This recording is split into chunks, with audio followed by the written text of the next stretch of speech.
किसी ने बड़े कमाल की बात कही है कि यूं तो रक्तदान और कन्यादान दुनिया में महान दान कहे गए, लेकिन आज के जमाने में वक्त दान भी सबसे बड़ा दान है। नमस्ते दोस्तों, मैं हूं आरजे कार्तिक।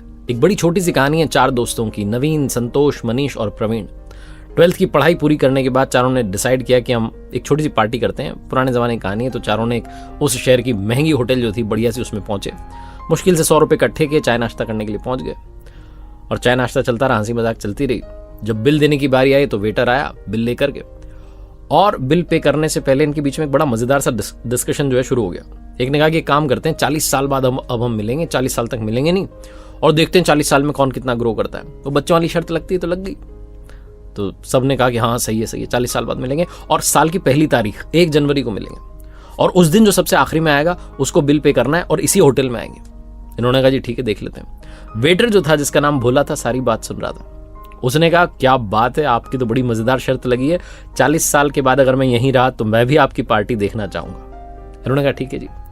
40 साल कब बीत गए मालूम नहीं चला, लेकिन 40 साल में सब कुछ बदल गया। वो जो शहर था वो बड़ा शहर बन गया, फ्लाईओवर बन गए, मल्टी स्टोरी बिल्डिंग्स बन गई। इनफैक्ट वो जो होटल थी वो 5 स्टार होटल बन गई। जो वेटर था भोला, वो उसका मालिक बन गया, और इन सब की जिंदगी भी बदल गई। कोई इंजीनियरिंग के लिए पढ़ाई करने के लिए बाहर चला गया तो वहीं सेटल हो गया, कोई सरकारी जो है जॉब में लग गया, कोई पिताजी का बिजनेस आगे बढ़ाने लग गया। सब अपने अपने जिंदगी को सेटल करने में लग गए। 40 साल कब बीत गए मालूम नहीं चला। खूबसूरती देखिए, 40 साल के बाद भी चारों को याद था कि 1 जनवरी को मिलना है। तो उसी होटल में जो है एक एक करके सबका आना शुरू हुआ। सबसे पहले मनीष आया अपनी लग्जरी कार में और उतरा और जाकर के दोस्तों को ढूंढने लगा। तो उसने पहचान लिया वेटर ने, जो सेठ बन चुका था भोला ने। उसने कहा अरे आइए सर, प्रवीण सर ने आपके लिए टेबल बुक करवा दिया। आपने मुझे पहचाना, मैं 40 साल पहले यहीं वेटर था। अरे क्या बात है, तुम ही थे जिसने सारी बात सुनी थी? बोले हाँ जी। मनीष भी बड़ा खुश हुआ कि बहुत बढ़िया, आपने अच्छी होटल बना लिया। वेट करने लगा बाकी दोस्तों का। थोड़ी देर बाद संतोष आया, दोनों की बातचीत होने लगी। संतोष ने कहा अपना तो बढ़िया कपड़ों का बिजनेस चल रहा है। मनीष ने कहा मेरी भी ज्वेलरी की जो है शोरूम जो है 3-4 हो गई, अब तो बढ़िया ग्रो कर रहा हूँ। थोड़ी देर में नवीन भी आ गया। नवीन ने कहा जी अपना भी जो है बिजनेस बढ़िया चल रहा है, मिल है अपनी और अच्छी मिल जो है काम कर रही है, सब ठीक चल रहा है। तीनों की बीच में बिजनेस को लेकर बात हो रही थी और इंतजार हो रहा था चौथे दोस्त का, यानी कि प्रवीण का। प्रवीण आया नहीं तो परेशान हो रहे थे, क्या होगा, कब आएगा। सेठ जो था भोला आया, उसने कहा कि प्रवीण सर का कॉल आया, वो कह रहे हैं आप स्नैक्स शुरू कीजिए। तो इन्होंने स्नैक्स शुरू किया। वेट करने लगे कि आ ही जाएगा। फिर से जो था सेठ जो था भोला, उसने कहा कि आप ये मेन्यू लीजिए और इसमें से जो ऑर्डर करना है कीजिए। प्रवीण सर कह रहे हैं मैं आ रहा हूं, आप डिनर शुरू कीजिए, थोड़ा सा देरी हो रही है। तो वेट करते करते 1-1.5 घंटा निकल चुका था। इन्होंने ऑर्डर कर दिया कि ठीक है। डिनर लग गया, डिनर करने लगे। भोजन करने के बाद लगा कि प्रवीण शायद आएगा नहीं, तो बिल पे करने की बारी आई। इन्होंने कहा साहब लाओ, क्या बिल हुआ? तो भोला दौड़ के उसने कहा बिल पे करने की जरूरत नहीं, अभी ऑनलाइन आपका पेमेंट हो गया।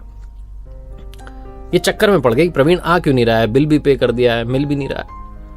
भारी मन से वहां से उठे और जाने लगे तो दरवाजे पर एक सरकारी गाड़ी आकर के रुकती है। एक लड़का दौड़ के आता है और तीनों के चरणों में गिर जाता है, प्रणाम करता है, कहता है अंकल नमस्ते, पापा जी ने मुझे भेजा है और मेरे पिताजी शिक्षक बन चुके थे, मुझे इस काबिल बनाया कि मैं इस शहर का कलेक्टर बन गया हूं। और 1 महीने पहले ही पापा ने सारे अरेंजमेंट करवा दिए थे।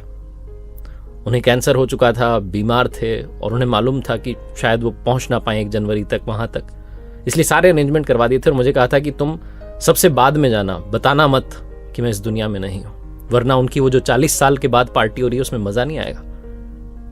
पिताजी अब इस दुनिया में नहीं है, लेकिन वो चाहते हैं कि आप ऐसे ही मिलते रहें। तो उन तीनों दोस्तों ने एक साथ कहा कि अब हम 40 साल के बाद नहीं, हर 40 दिन में मिलेंगे। और ये सुन के उन्हें बुरा लगा कि उनका दोस्त चला गया। वो ये सोचने लगे कि हम 40 साल में मिले क्यों नहीं। ये छोटी सी कहानी उन दोस्तों की नहीं, आपकी हमारी है। आप और हम भी इस चक्कर में रहते हैं कि मिल लेंगे, आगे मिल लेंगे।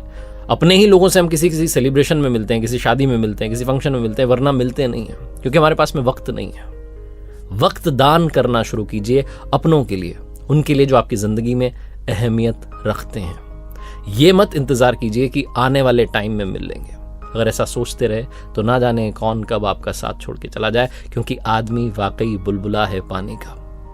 देखते रहिए हर सोमवार सुबह 9:30 बजे मेरे साथ एक नई कहानी, और हर शुक्रवार सुबह 9:30 बजे लर्निंग सीरीज का एक नया वीडियो। ऊपर वाले के आशीर्वाद, अपनी मेहनत, अपनों के प्यार के साथ कर दिखाओ कुछ ऐसा कि दुनिया करना चाहे आपके जैसा।